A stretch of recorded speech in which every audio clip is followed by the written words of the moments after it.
first off, get into this cut. Let me spin around. Give y'all a little slow-mo.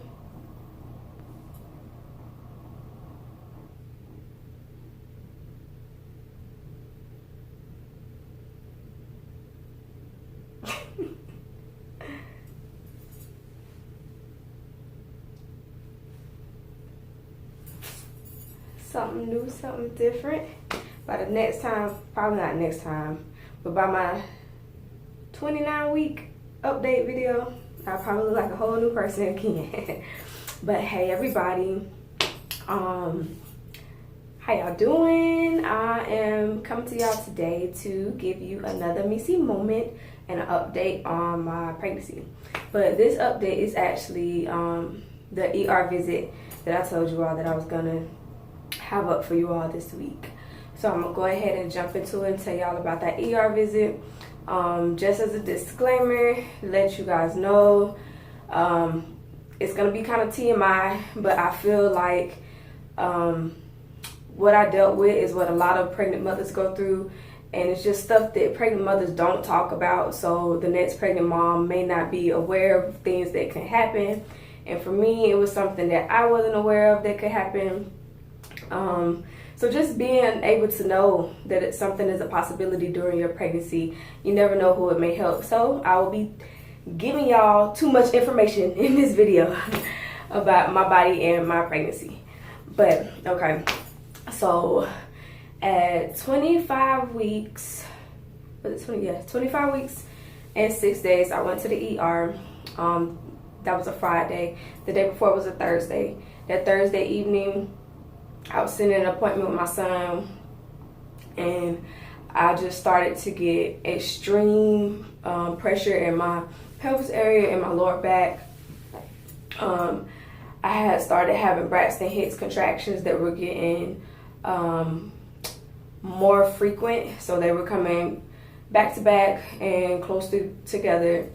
And usually my Braxton Hicks would be like 1 to 3 times a day that I'll have it occur in a moment, but at this point in time it was like back to back to back for like 3 minutes straight, and like multiple times. So like within, I said, probably an hour's time frame, I probably had 3 minutes worth of Braxton Hicks contractions for about maybe 3 times.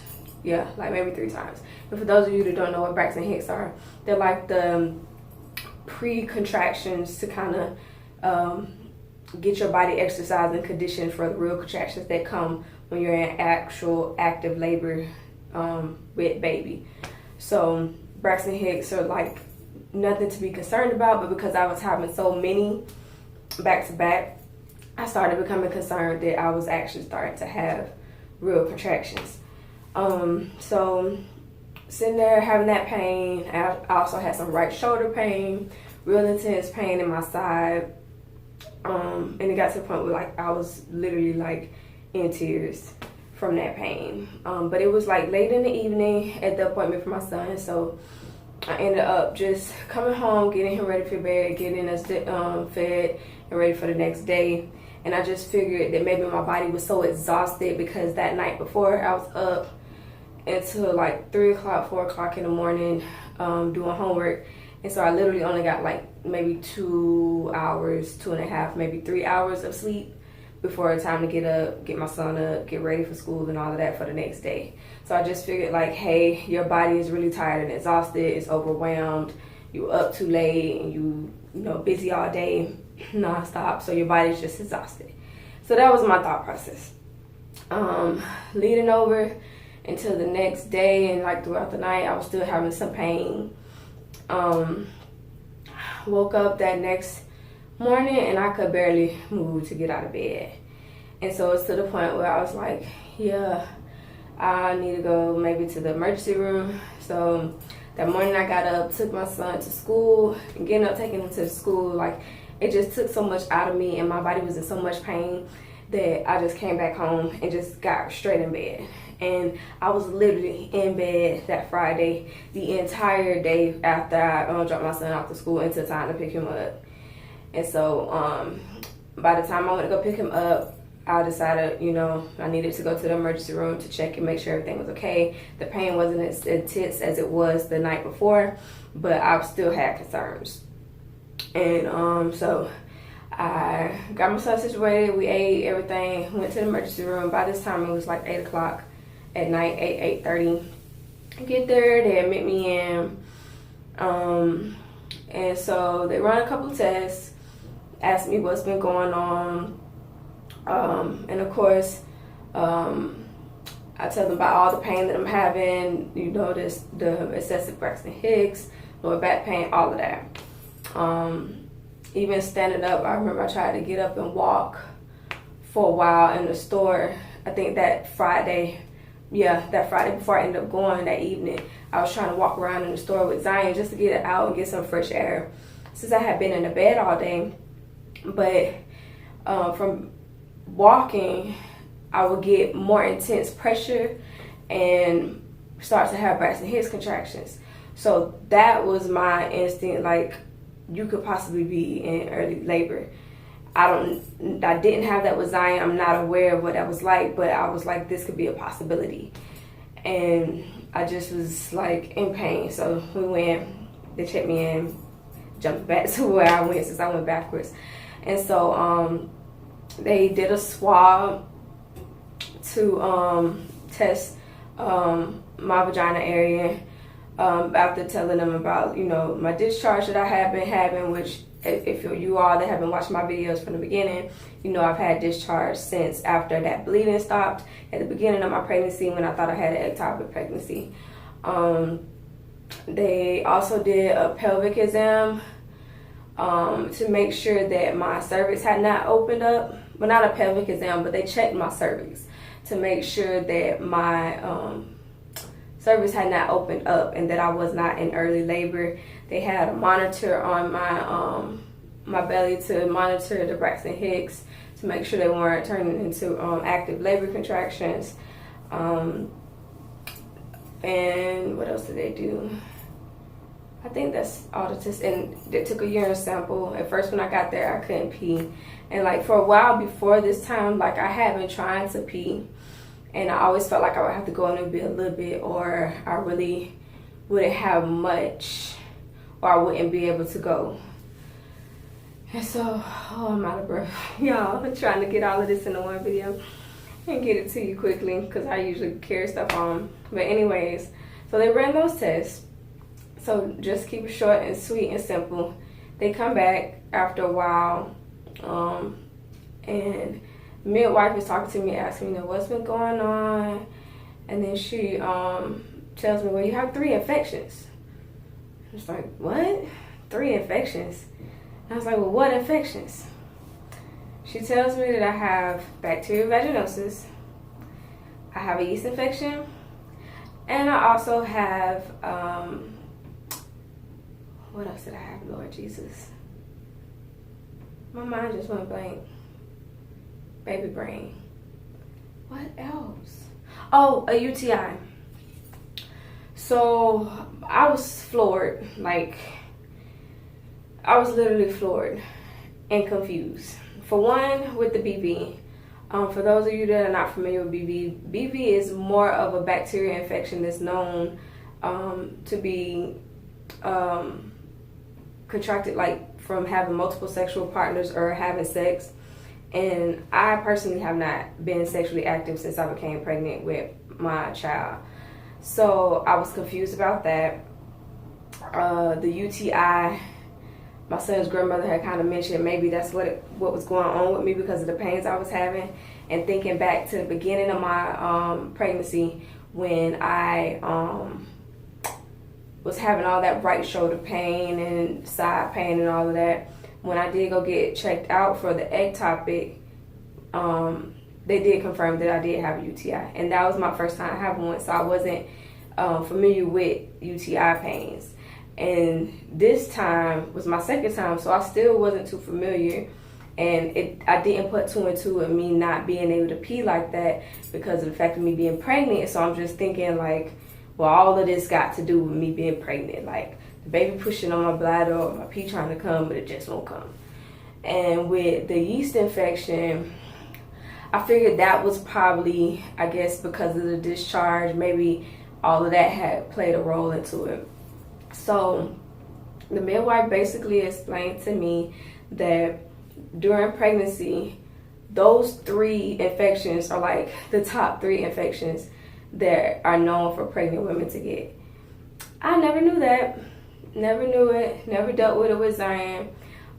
With the bacterial vaginosis, because of what bacterial vaginosis and with the yeast infection, because of the increase in hormones in a woman's body during pregnancy, you're most susceptible to having those infections come about. And with me having that excess discharge, which I'm gonna get into about that more in detail in a little bit, with that, and then I have been wearing panty liners since the time that I've had that.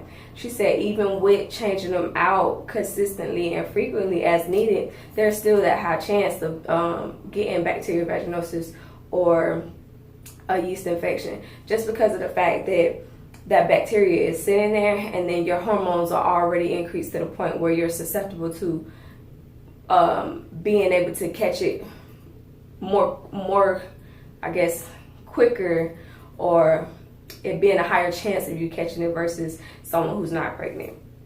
And with the UTI, you know, with my uterus growing and the baby pushing down on my bladder, and me just not being able to pee out like I need to on a regular basis, all of that, excuse me, y'all, sorry, all of that came into play with that.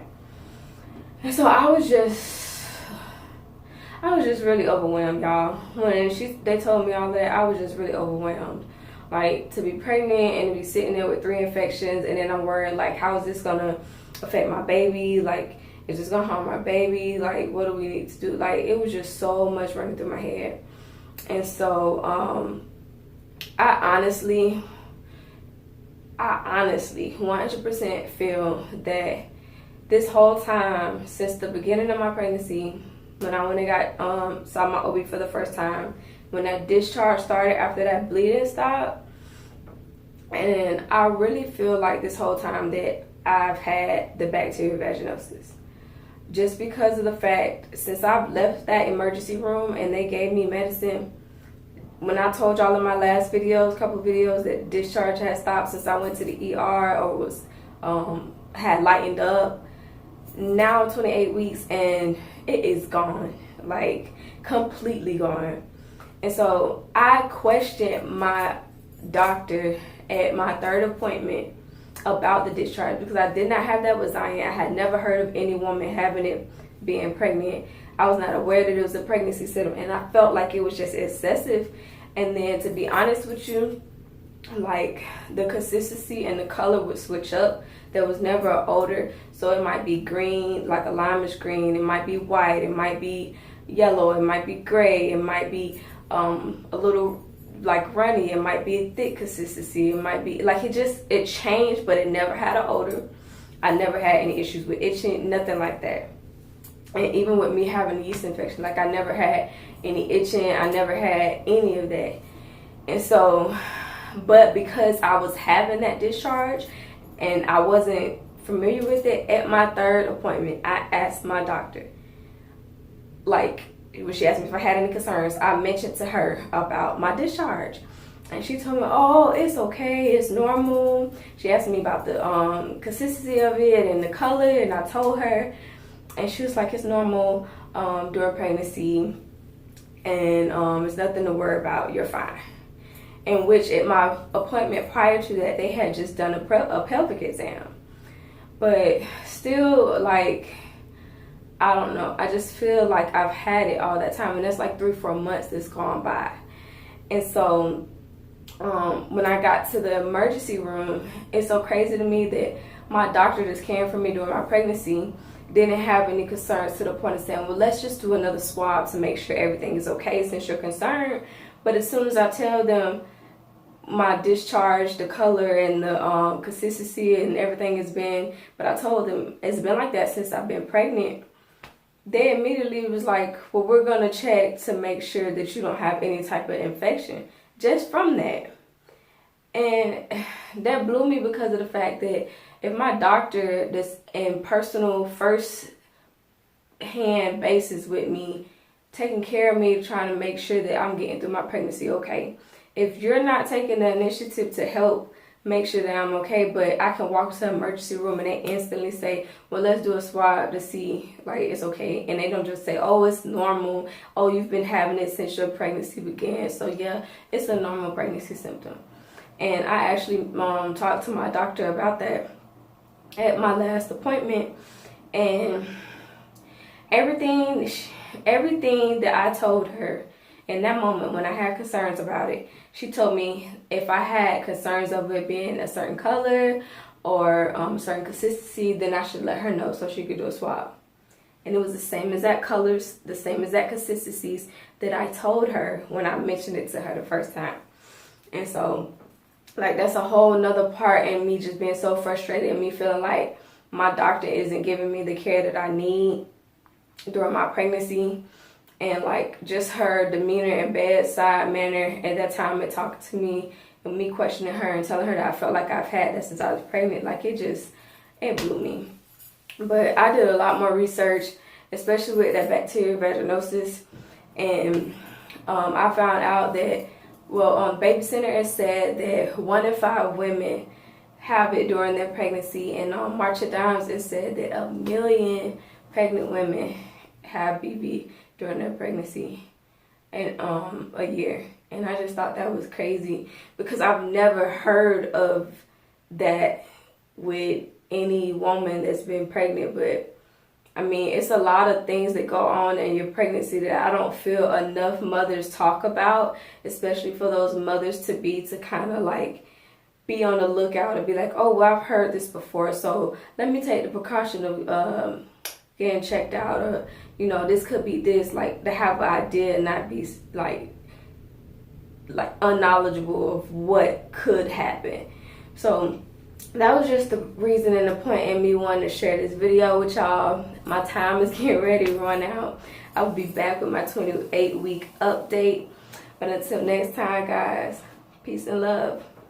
Any questions, leave them in the comment section below.